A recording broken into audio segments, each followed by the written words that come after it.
स्वागत है बेटे आज की इस कक्षा में आपका। आज का विषय है रचना के आधार पर वाक्य भेद। आपके व्याकरण का विषय है। पिछली कक्षा में आपने अर्थ के आधार पर वाक्य भेद पढ़ा था, जो कि अर्थ बताता था वाक्य का अर्थ। जैसे अगर पीछे प्रश्नवाचक चिन्ह है तो उसमें प्रश्न पूछा जा रहा है, निषेधवाचक में नहीं है, मना किया जा रहा है किसी चीज के लिए तो वह निषेधवाचक में, तो वे अर्थ के आधार पर वाक्य भेद थे जिसमें हमें अर्थ पता चलता था। आज हम पढ़ रहे हैं रचना के आधार पर वाक्य भेद। रचना अर्थात निर्माण या बनावट के आधार पर जो वाक्य बनता है, उस बनावट के आधार पर वाक्य के कितने भेद हैं।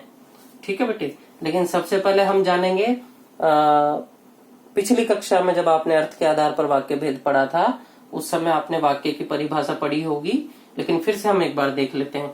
देखिए, भाषा की सबसे छोटी इकाई होती है वर्ण, ठीक है, और वर्णों के सार्थक समूह को हम कहते हैं शब्द। जैसे वर्ण हो गया यहाँ पर का, ठीक है। अब इसी में एक और वर्ण हमने जोड़ दिया माँ, तो ये क्या सार्थक वर्ण जुड़ करके एक शब्द बन गया।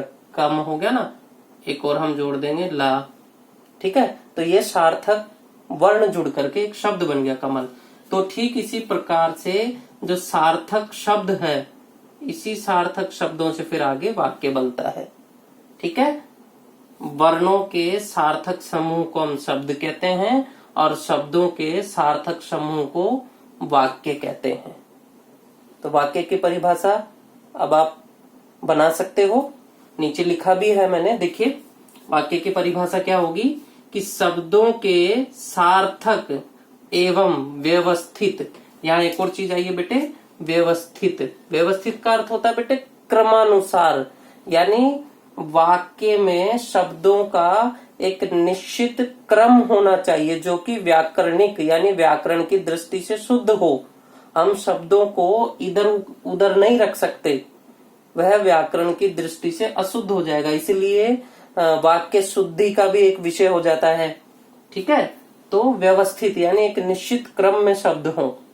तो शब्दों के सार्थक, सार्थक अर्थात अर्थवान, जिससे कोई अर्थ निकले, सार्थक एवं व्यवस्थित समूह को वाक्य कहते हैं।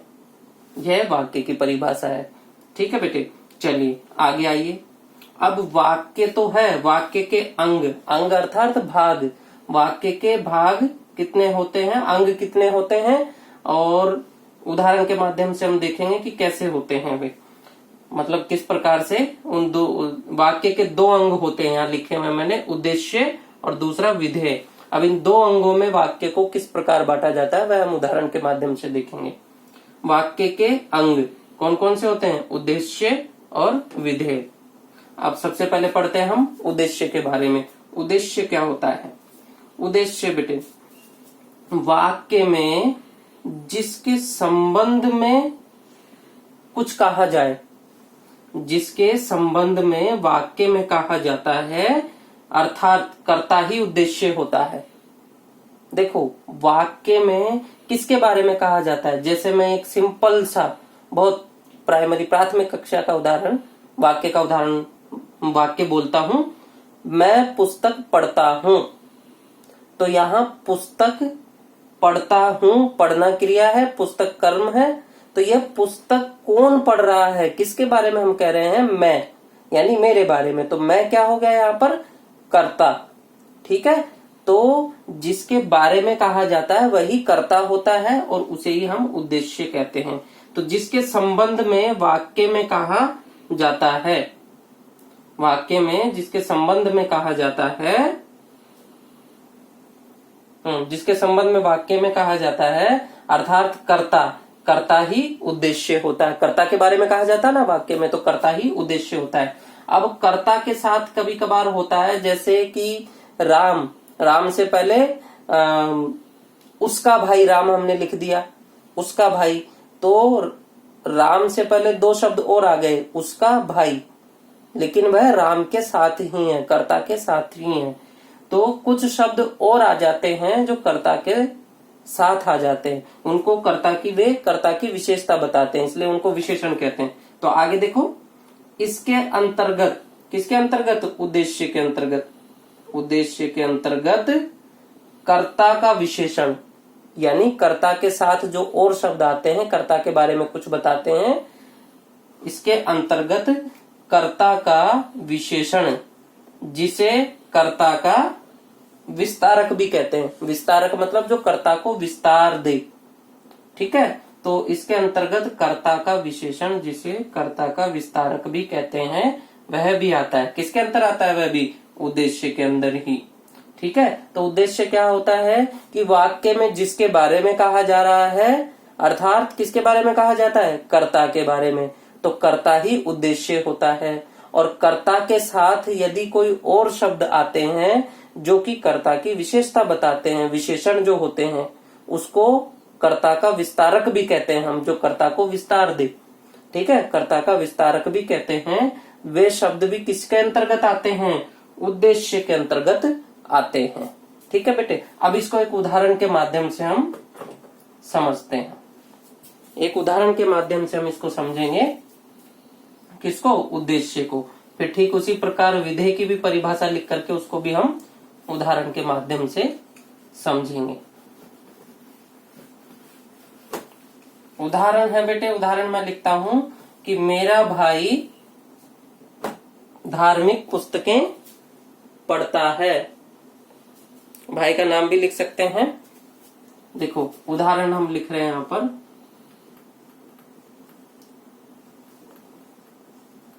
मेरा भाई प्रशांत, भाई का नाम भी लिख देते हैं।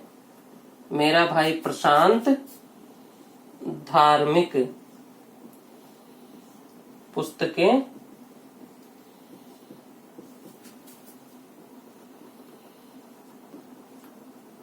अधिक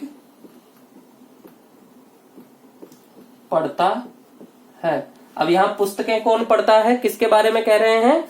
प्रशांत के बारे में। किसके बारे में? प्रशांत के बारे में। प्रशांत पुस्तकें पढ़ता है। तो यहाँ पर उद्देश्य मतलब कर्ता कौन हुआ? प्रशांत। तो जो कर्ता होता है वही उद्देश्य होता है, ठीक है। तो ये है, हम कह रहे हैं प्रशांत के बारे में, तो ये प्रशांत हो गया बेटे उद्देश्य, ठीक है। जिसके बारे में कहा जा रहा है, तो किसके बारे में कहा जा रहा है? प्रशांत के बारे में, तो प्रशांत हो गया उद्देश्य। अब हमने बात की थी कि अगर कर्ता के साथ और शब्द भी आते हैं जो कि उसकी विशेषता बताते हैं या उसके बारे में बताते हैं, उसको कर्ता का विस्तारक कहते हैं। तो वह भी उद्देश्य ही होता है। यानी ये जो उद्देश्य है, यह है और शब्द जो कर्ता के साथ, अब क्या है कर्ता के साथ और शब्द? मेरा भाई, ठीक है। प्रशांत किसी का भाई है, ये विशेषता है कि प्रशांत किसी का भाई है, यानी मेरा भाई है। तो मेरा भाई प्रशांत, ये पूरा बेटे उद्देश्य के अंतर्गत आएगा। हमने पढ़ा था ना कि कर्ता के साथ यदि कोई और शब्द भी आते हैं, विशेषण आते हैं, तो वह भी उद्देश्य के अंतर्गत ही आएंगे। और ये जो और शब्द आ रहे हैं, यह जो और शब्द आ रहे हैं, इसको हम कहेंगे कर्ता का विस्तारक, ठीक है, कर्ता का विस्तारक। लेकिन ये पूरा क्या है?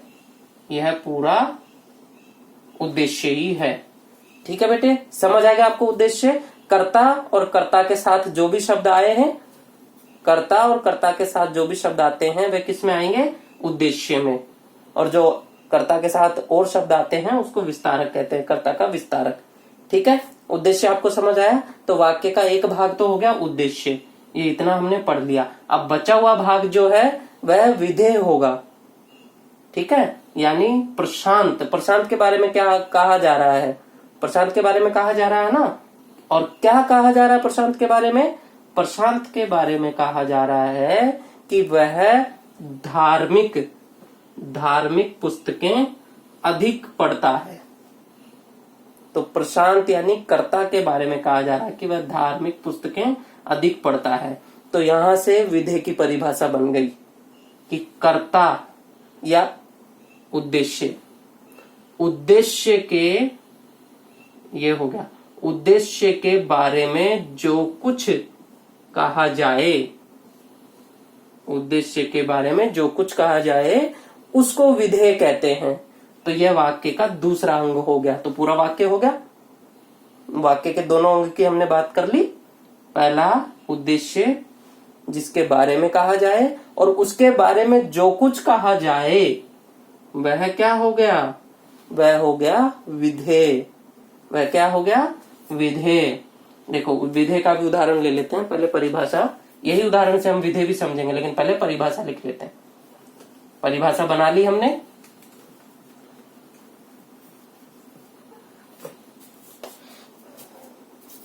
विधेय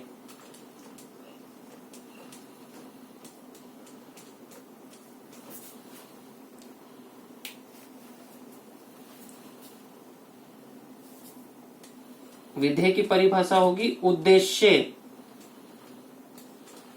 उद्देश्य अर्थात, उद्देश्य कौन होता है? कर्ता। उद्देश्य अर्थात कर्ता के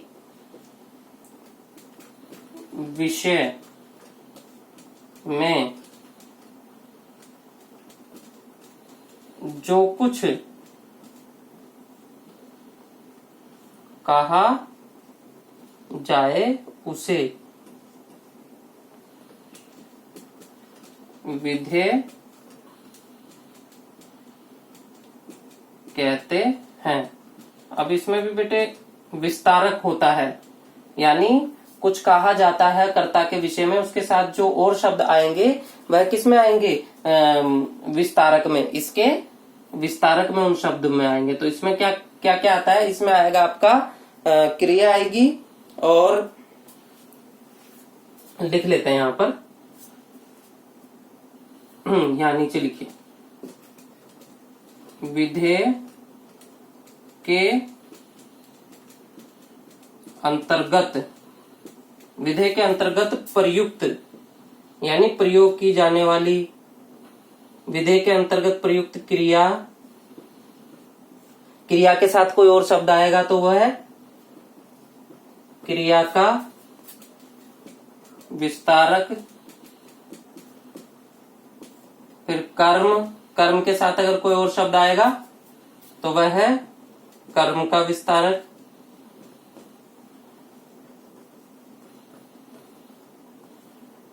और इनके भी अलावा यदि कोई और शब्द आता है तो उसे कहेंगे हम पूरक। ठीक है, उसे क्या कहेंगे? पूरक कहेंगे। तो पूरक और पूरक का, पूरक एवं पूरक का विस्तारक विधेय के अंतर्गत, प्रयुक्त को हटा लेते हैं,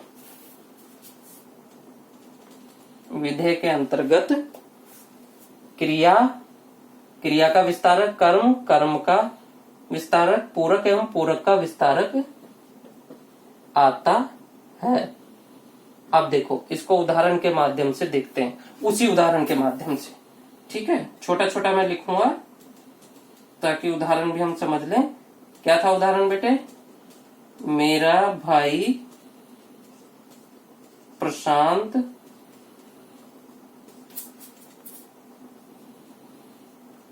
धार्मिक पुस्तकें अधिक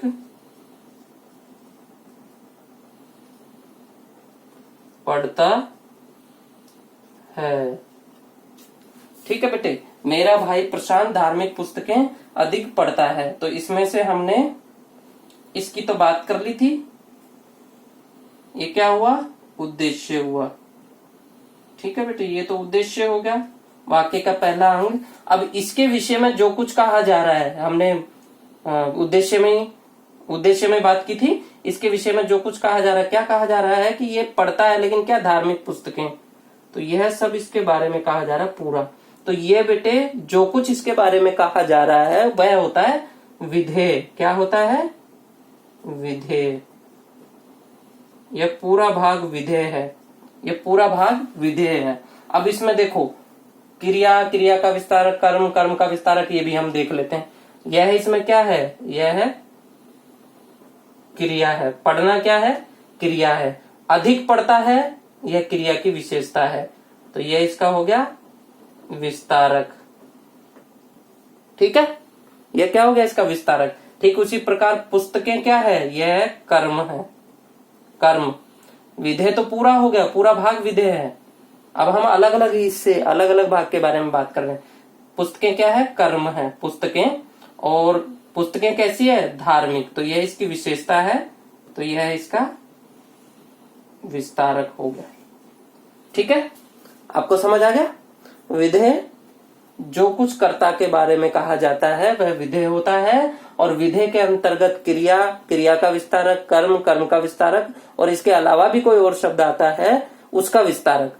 ठीक है, वह सारा भाग विधेय होता है। तो यह वाक्य के दो अंग है बेटे, उद्देश्य और विधेय। दोनों अंग आपको समझ आ गए, और विस्तारक समझ आ गया। ठीक है, आगे चलते हैं।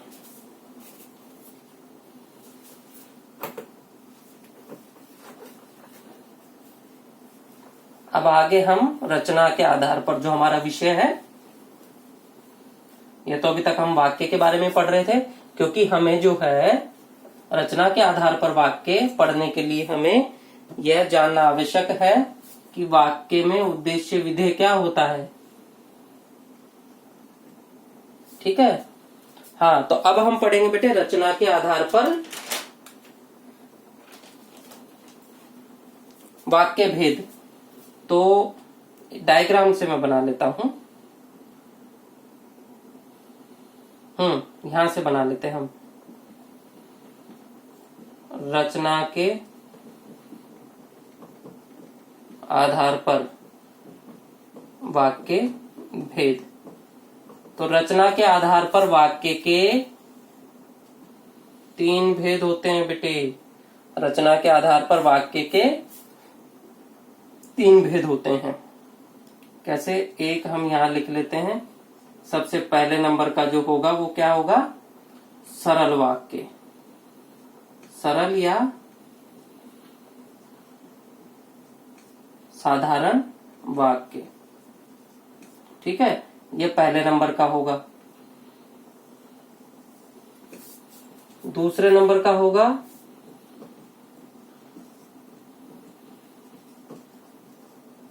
संयुक्त वाक्य। संयुक्त अर्थात जुड़ा हुआ, जिसमें कुछ जुड़ा हुआ हो। तो कुछ से यहाँ अर्थ है कि इसमें एक से ज्यादा वाक्य जुड़े हुए होते हैं, इसलिए संयुक्त कहते हैं। सरल जो साधारण वाक्य होता है, एक ही क्रिया के साथ खत्म हो जाता है। ठीक है, तीसरा बेटे मिश्र वाक्य, जो मिक्स हो जाता है, या मिश्रित वाक्य, जो मिश्र हो जाता है, मिश्रित हो जाता है। संयुक्त में तो क्या है, जुड़ा हुआ है, तो अलग भी करेंगे तो दोनों को अलग कर सकते हैं। मिश्रित में क्या है कि वो मिक्स हो गया। अब यदि अलग करेंगे तो उस वाक्य में एक किसी ना किसी एक वाक्य पर, या वाक्य में कुछ ना कुछ फर्क पड़ेगा, कुछ ना कुछ अंतर आ जाएगा। ठीक है, क्योंकि वह मिक्स हो गया है, वह एक दूसरे में घुल मिल गया है, इसलिए उसमें अंतर आ जाएगा। और संयुक्त में क्या है कि जोड़ा हुआ है, उसको अलग कर देंगे तो दोनों अलग अलग हो जाएंगे। ठीक है, मिश्र या मिश्रित वाक्य। ठीक है बेटे, तो ये 3 वाक्य के भेद है। सबसे पहले सरल वाक्य, दूसरा संयुक्त वाक्य, और तीसरा मिश्र या मिश्रित वाक्य। अब इसमें हम सबसे पहले पढ़ेंगे सरल वाक्य के बारे में। ठीक है, इसी के नीचे लिख दूं, अभी जगह है, परिभाषा यहीं लिख देते हैं।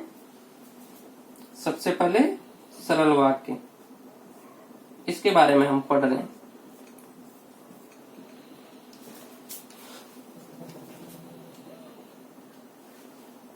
सरल वाक्य की परिभाषा है बेटे, जिस वाक्य में एक विधेय, वाक्य का अंग है ना, जिस वाक्य में एक विधेय और एक ही मुख्य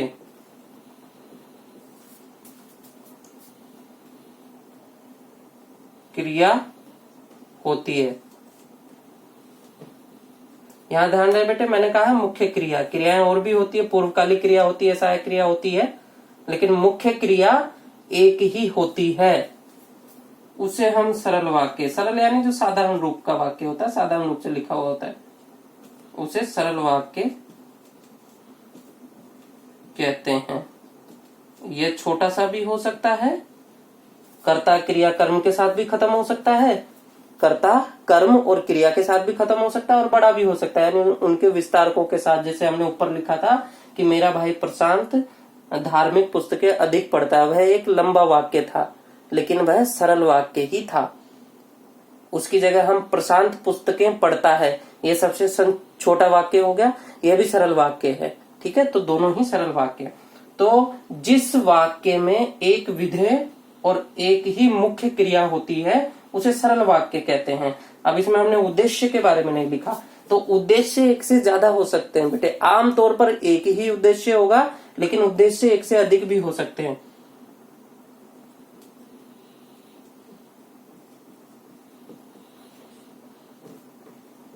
सरल वाक्य में उद्देश्य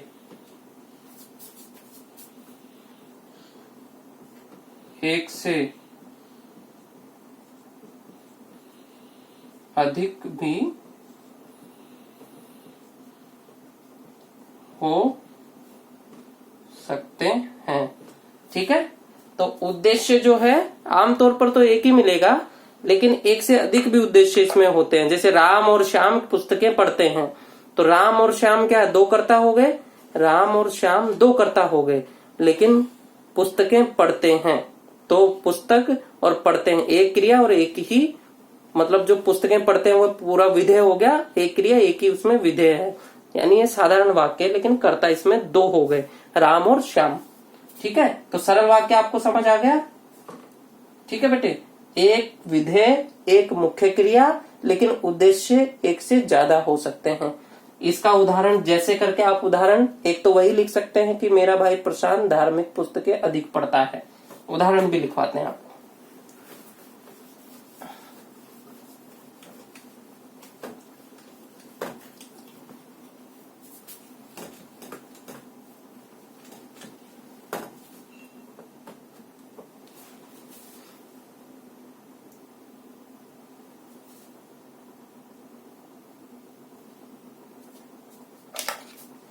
जैसे दूसरा, एक तो आप वही लिख सकते हैं उदाहरण इसका, मेरा भाई प्रशांत धार्मिक पुस्तकें अधिक पढ़ता है, एक तो वह उदाहरण हो गया। दूसरा हम लिख सकते हैं कोई भी उदाहरण साधन, नीलम किताब पढ़ रही है। तो पढ़ रही है, ये क्या है, यह एक क्रिया है। ठीक है, यह मुख्य क्रिया एक है, यह एक ही उद्देश्य है, सॉरी एक ही विधेय है जो सरल वाक्य की परिभाषा है, और यह कर्ता है। ठीक है, दो कर्ता वाला भी उदाहरण हम लिख सकते हैं, जैसे कि राम और श्याम विद्यालय जाते हैं। साधारण से वाक्य लिखे हुए मैंने उदाहरण के तौर पे। ठीक है, तो यहाँ राम और श्याम ये क्या है, दो कर्ता है। ठीक है ना, ये भी कर्ता है, ये भी कर्ता है, ये पूरा विधेय है। ठीक है, ये मुख्य क्रिया है। तो जिस वाक्य में, सरल वाक्य की परिभाषा हुई बेटे कि जिस वाक्य में एक मुख्य क्रिया एक विधेय होता है वह सरल वाक्य होता है। कर्ता जो है उद्देश्य एक से अधिक हो सकता है, जैसा कि यहाँ हम दूसरे वाक्य में लिख रहे हैं। एक कर्ता भी होता है, एक कर्ता तो होता ही होता है, एक कर्ता वाला तो सरल वाक्य हमने ऊपर लिख ही लिया है, दो कर्ता वाला भी हमने उदाहरण लिख लिया है। बाकी जो उदाहरण है वह वाक्य रूपांतरण वाली कक्षा में करेंगे, उसमें सरल वाक्य सब वाक्यों के हम उदाहरण उसमें करेंगे। अब आ जाओ बेटे दूसरे वाक्य पर। दूसरा कौन सा है, सरल हमने पढ़ लिया, दूसरा है संयुक्त वाक्य। दूसरा वाक्य का भेद है बेटे संयुक्त वाक्य। संयुक्त का अर्थ ही होता है संयोजित, यानी जोड़ देना। संयुक्त मतलब जुड़ा हुआ, जोड़ देना। ठीक है, तो संयुक्त का अर्थ ही क्या होता है? जुड़ा हुआ। ठीक है, तो जिन वाक्यों में, इसकी परिभाषा हम लिखेंगे। इसमें क्या होता है बेटे कि इसमें एक से ज्यादा वाक्य जुड़े हुए होते हैं आपस में। वह आपस में जुड़े हुए होते हैं तो उनको जोड़ने के लिए किसी न किसी शब्द, जैसे हम कोई चीज हमारी किताब का कागज फट जाता है तो हम या तो सेलो टेप या गम, फेविकोल, इस सब का इस्तेमाल करते हैं ना जोड़ने के लिए, किसी तीसरे साधन का इस्तेमाल करते हैं, है ना बेटे। तो इसी प्रकार से इसमें भी वाक्यों को जोड़ने के लिए कुछ शब्दों का इस्तेमाल करते हैं जिनको कि योजक शब्द कहते हैं, संयोजक, जोड़ने वाले शब्द। ठीक है, चलो इसकी परिभाषा लिखते हैं कि जिस वाक्य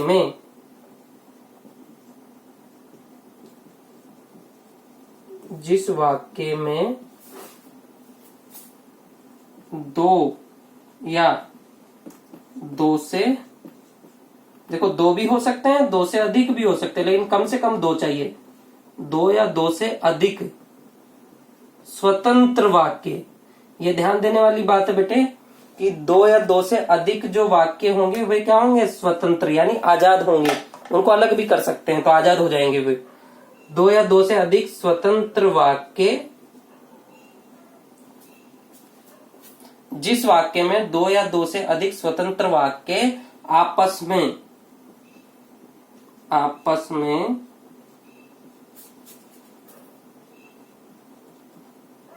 समानाधिकरण योजक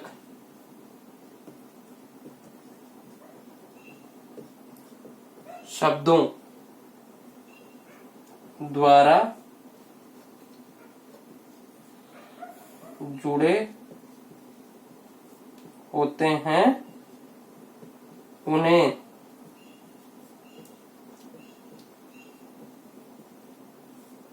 संयुक्त वाक्य कहते हैं। ठीक है, जिस वाक्य में दो या दो से अधिक स्वतंत्र वाक्य, यानी वे वाक्य स्वतंत्र होते हैं आपस में, या यहां पर हम ये भी कह सकते हैं दो या दो से अधिक स्वतंत्र या साधारण वाक्य भी कह सकते हैं। जो ऊपर लिखा हमने, दो या दो से अधिक स्वतंत्र साधारण वाक्य आपस में समानाधिकरण, समानाधिकरण मतलब जिसमें दोनों का समान अधिकार, दोनों समान अधिकार वाले वाक्य हों, तो समानाधिकरण यह संयुक्त वाक्य को जोड़ने में ही प्रयोग किए जाते हैं। तो जिस वाक्य में दो या दो से अधिक स्वतंत्र या साधारण वाक्य आपस में समानाधिकरण योजक शब्दों द्वारा जुड़े होते हैं, समानाधिकरण योजक शब्दों द्वारा उनको जोड़ा जाता है, उनको संयुक्त वाक्य कहते हैं। अब इसमें जो जरूरी बात है वह लिख लो कि यह स्वतंत्र होते हैं, एक दूसरे पर आश्रित नहीं होते हैं, यह लिख लेते हैं हम। फिर उसके बाद योजक चिन्ह लिखेंगे कि किन से इनको जोड़ा जाता है। ठीक है बेटे,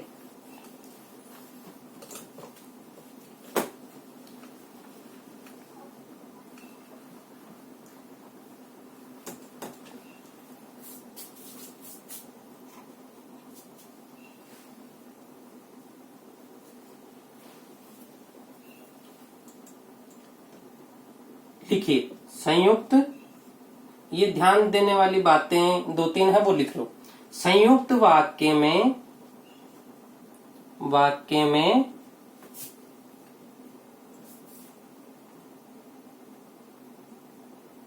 जुड़े हुए वाक्य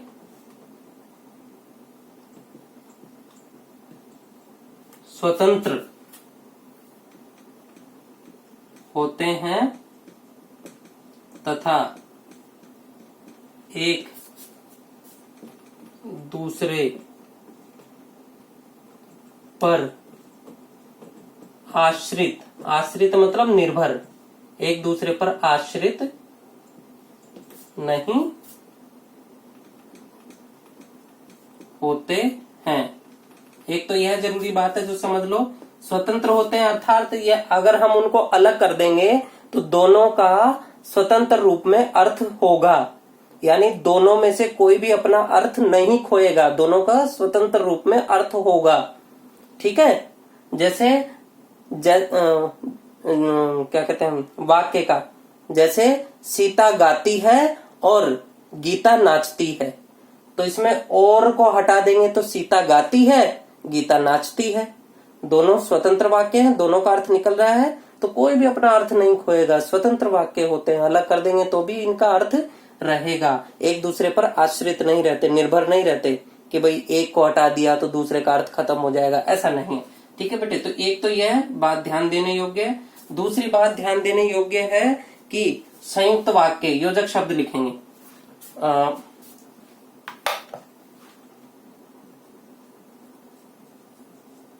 संयुक्त वाक्य आपस में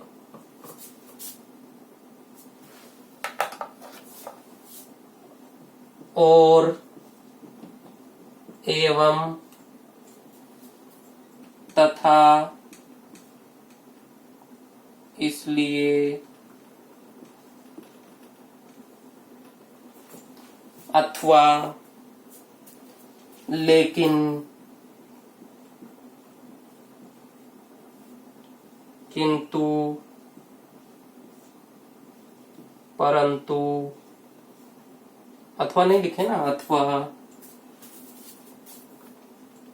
अथवा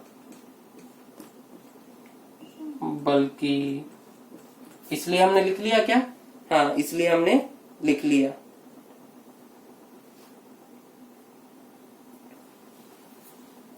लेकिन, किंतु, परंतु, अथवा, बल्कि, या इसलिए हटा देंगे बेटे, इसलिए इसमें नहीं आएगा, इसलिए मिश्र वाक्य में आएगा। ठीक है, ठीक है। तो और, एवं, तथा, लेकिन, किंतु, परंतु, अथवा, बल्कि, या आदि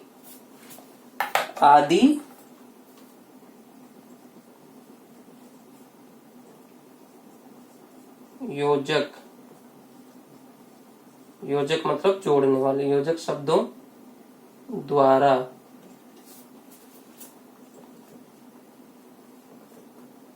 जुड़े होते हैं। एक और जरूरी बात है बेटे इसमें ध्यान देने वाली कि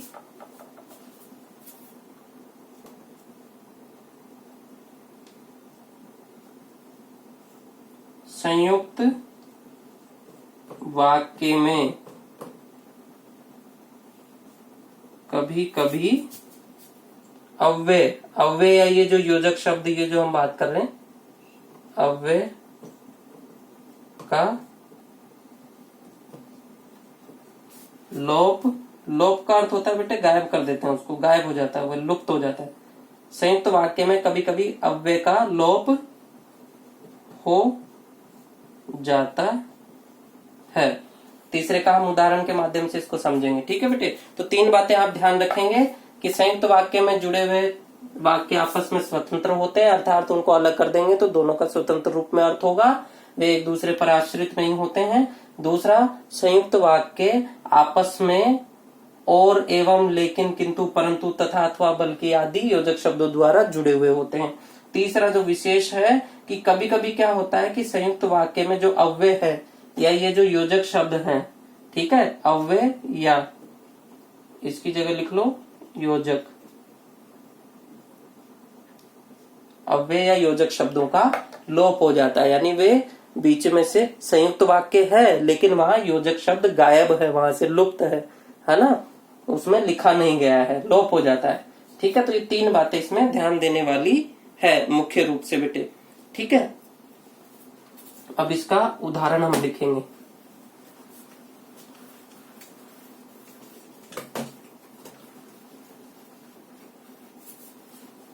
इसका उदाहरण हम लिखेंगे स्वतंत्र संयुक्त वाक्य का उदाहरण लिखिए।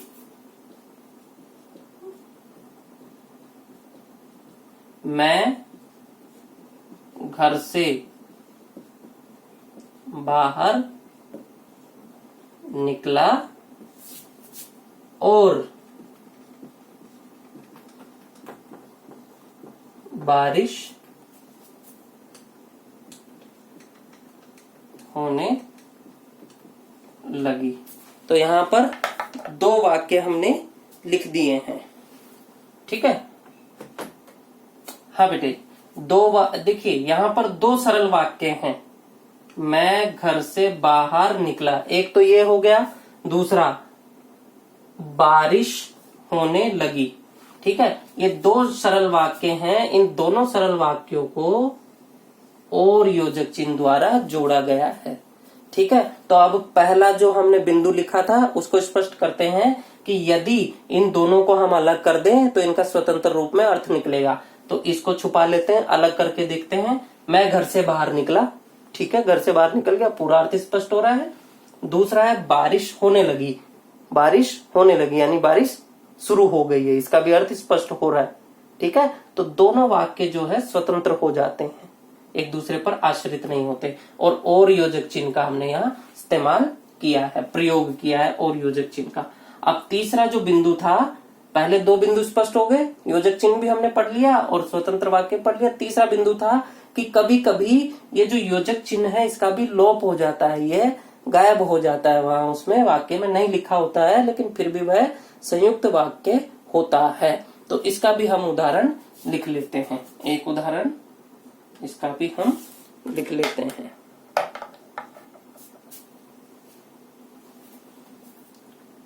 देखो, इसका रहेगा रहने वाले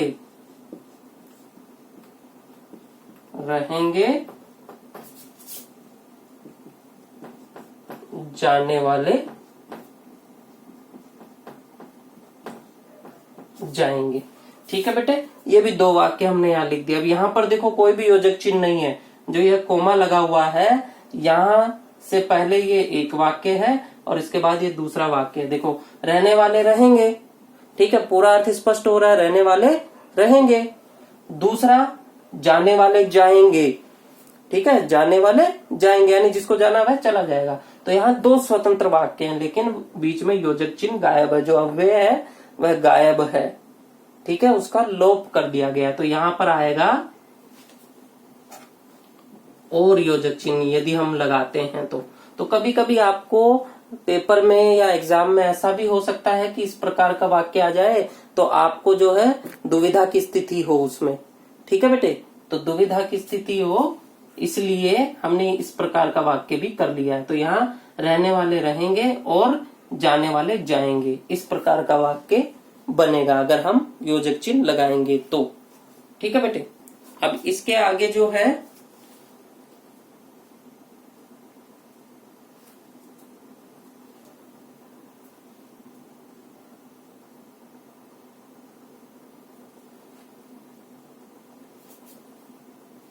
ये बेटे, हाँ हमने कर लिया बेटे, संयुक्त वाक्य तक हमने कर लिया है। ठीक है, संयुक्त वाक्य तक हमने कर लिया है। अब हम तीसरा वाक्य पढ़ने जा रहे हैं। संयुक्त वाक्य आपको समझ आया होगा। हम तीसरा वाक्य पढ़ने जा रहे हैं, मिश्र वाक्य। तीसरा वाक्य कौन सा बेटे? मिश्र वाक्य। इसकी जैसे मैंने बताया आपको परिभाषा कि इसमें मिक्स हो जाता है, मिश्रित हो जाता है, या आपस में मिल जाते हैं, अलग करना संभव नहीं होता, अलग करने पर अर्थ बदल जाता है। तो इसकी परिभाषा लिखेंगे, जिस वाक्य में एक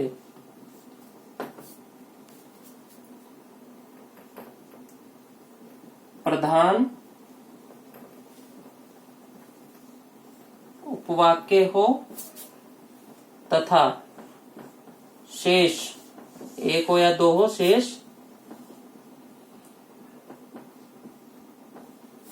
आश्रित उपवाक्य होते हैं, उसे हम मिश्र वाक्य कहते हैं। ठीक है, यह वैधिकरण द्वारा जोड़े जाते हैं, यह वैधिकरण योजकों द्वारा जोड़े जाते हैं, जो कि मिश्र वाक्य को ही जोड़ने के काम आते हैं। ठीक है बेटे, ये इसकी परिभाषा है कि जिस वाक्य में एक प्रधान उपवाक्य हो तथा शेष जो है उसमें आश्रित उपवाक्य हो, उसे हम मिश्र या मिश्रित वाक्य कहेंगे। ठीक है, जो आश्रित उपवाक्य हैं वह एक से अधिक हो सकते हैं, लेकिन प्रधान उपवाक्य जो है वह एक ही होगा। जैसे इसका उदाहरण पहले हम लिख लेते हैं, उसके बाद इसकी भी ध्यान रखने वाली कुछ बातें हैं। जैसे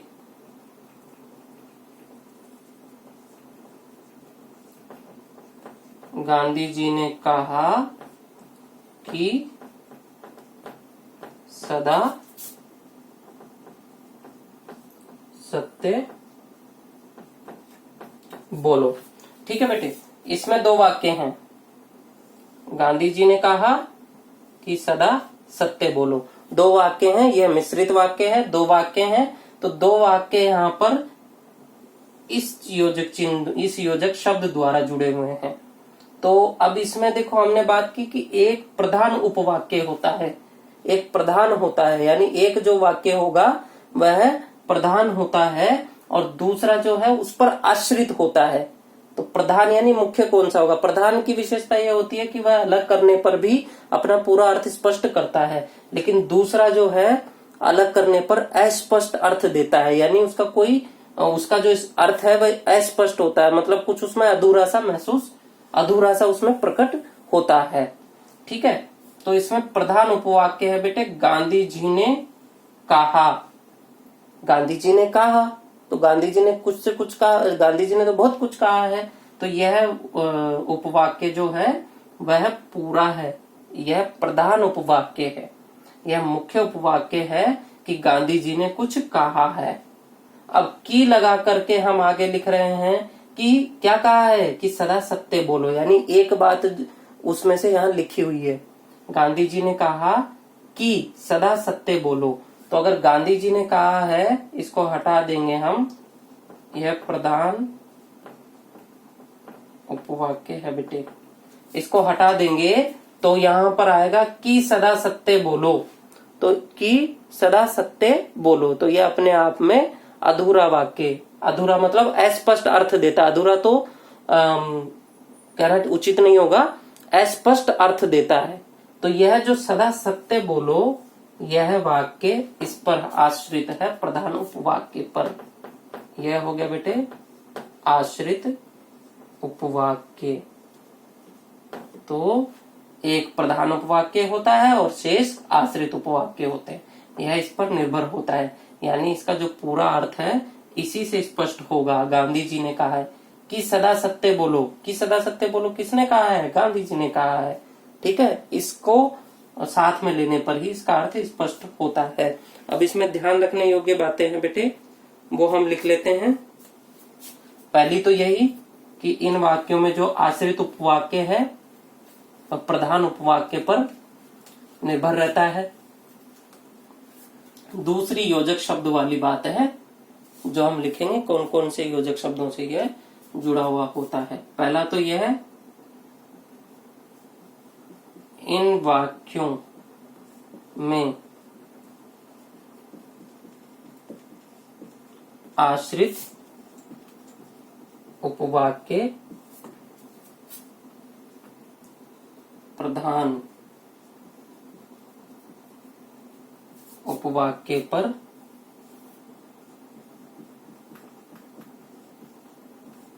आश्रित होता है। दूसरा है कि मिश्र वाक्य आपस में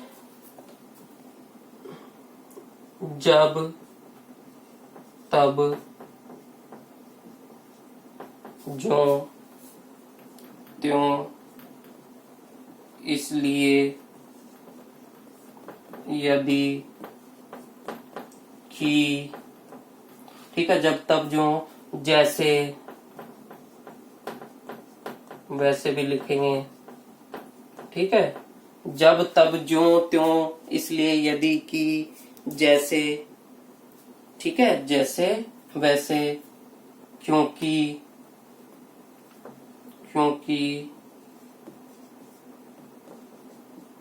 जिन्हें, जो, ठीक है। इस प्रकार के बहुत सारे जो हैं योजक शब्द हो सकते हैं जिसे हम लिख सकते हैं, ठीक है। आदि, व्याधि, वैधिकरण मतलब जो भिन्न आधार वाले वाक्यों को जोड़े। आदि वैधिकरण योजक,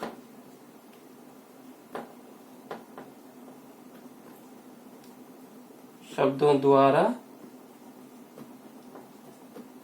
जुड़े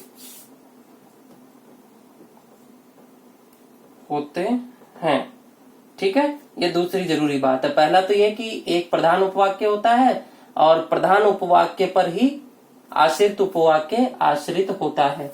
दूसरा, मिश्र वाक्य आपस में जब तब ज्यों त्यों, इसलिए यदि कि जैसे वैसे, क्योंकि जिन्हें जो जिस जिन आदि वैधिकरण योजक शब्दों द्वारा जुड़े हुए होते हैं। उदाहरण हमने देख लिया कि गांधी जी ने कहा कि सदा सत्य बोलो। इसके आगे अब जो मिश्र वाक्य है बेटे, उसको हम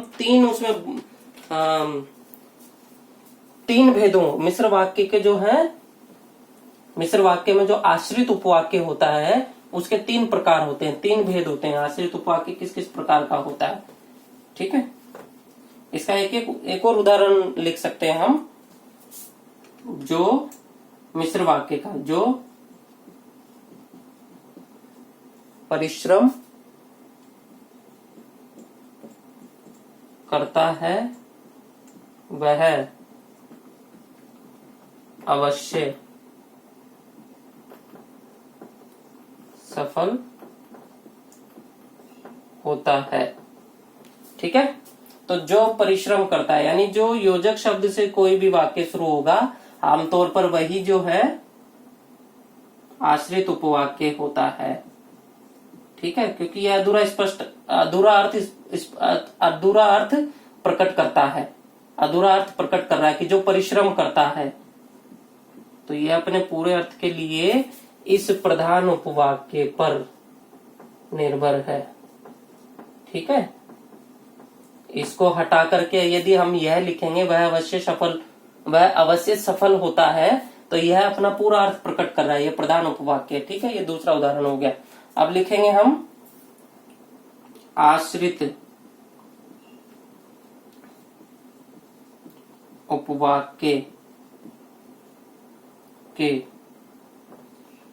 उपवाक्य के 3 भेद होते हैं, ठीक है। पहला आप लिखेंगे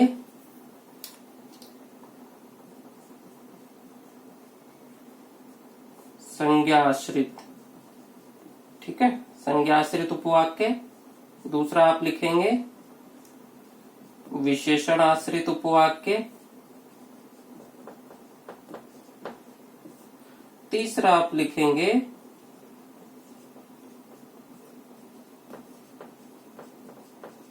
क्रिया विशेषण आश्रित, ठीक है बेटे।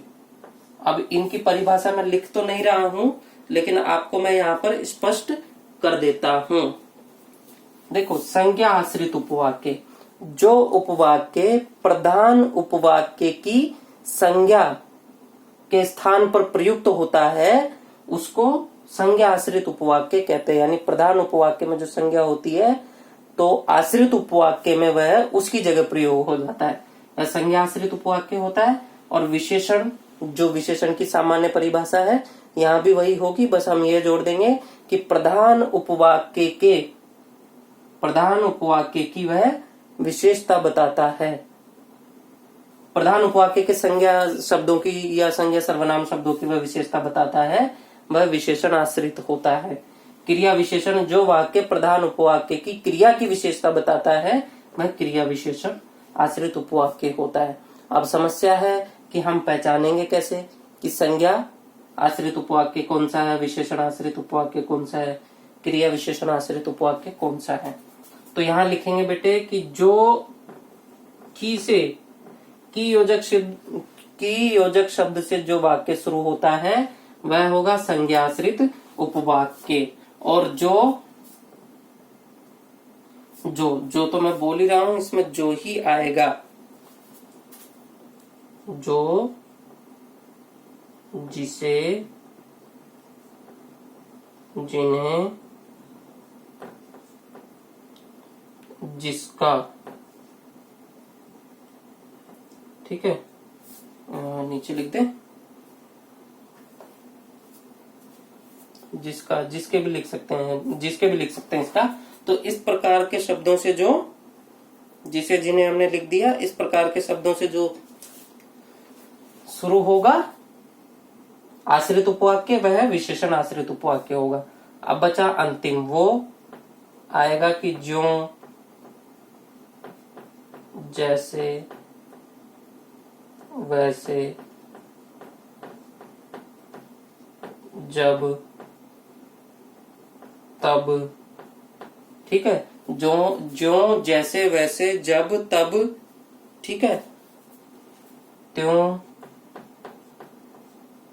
इस प्रकार के शब्दों से जो वाक्य शुरू होगा, जो आश्रित वाक्य, आश्रित उपवाक्य, इस प्रकार के शब्दों से जो शुरू होगा वह क्रिया विशेषण आश्रित उपवाक्य होगा। ठीक है बेटे, इस प्रकार के शब्दों से, योजक शब्दों से जो वाक्य शुरू होगा वह क्रिया विशेषण आश्रित उपवाक्य होगा। तो इस प्रकार से हम मिश्र वाक्य में आश्रित उपवाक्य का भेद बता सकते हैं। जो की से शुरू होगा वह संज्ञाश्रित होगा, विशेषण आश्रित जिसमें जो, जिसे, जिन्हें, जिसका, जिसके और भी शब्द आएंगे।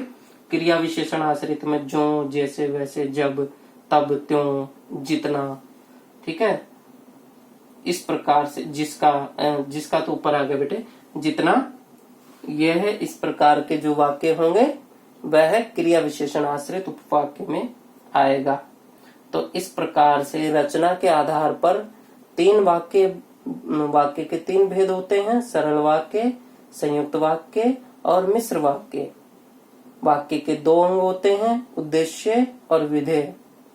ठीक है, तीनों वाक्यों को हमने पढ़ लिया है। सरल वाक्य में एक मुख्य क्रिया, एक विधेय होता है। संयुक्त वाक्य में दो सरल वाक्य या दो स्वतंत्र वाक्य आपस में समानाधिकरण योजक शब्द द्वारा जुड़े हुए होते हैं। मिश्र वाक्य में वैधिकरण योजक शब्द द्वारा जुड़े हुए होते हैं, लेकिन इसमें एक प्रधान वाक्य होता है, प्रधान उपवाक्य होता है और एक आश्रित उपवाक्य होता है। ठीक है, ये तीन भेद है। मिश्र वाक्य में आश्रित उपवाक्य के भी तीन भेद हैं, संज्ञाश्रित, विशेषणाश्रित और क्रिया विशेषणाश्रित। ठीक है, अब अगली क्लास में आपकी परीक्षा के महत्व से बहुत ही जरूरी जो इसका रचना के आधार पर वाक्य भेद का विषय है वह करेंगे, और वह विषय है वाक्य रूपांतरण। यानी आपकी परीक्षा में आता है कि वाक्य को जो निर्देशानुसार परिवर्तित कीजिए, या विशेषण, ये मिश्र वाक्य में आश्रित उपवाक्य का भेद बताइए। यह हम अगली कक्षा में करेंगे बेटे। ठीक है, धन्यवाद।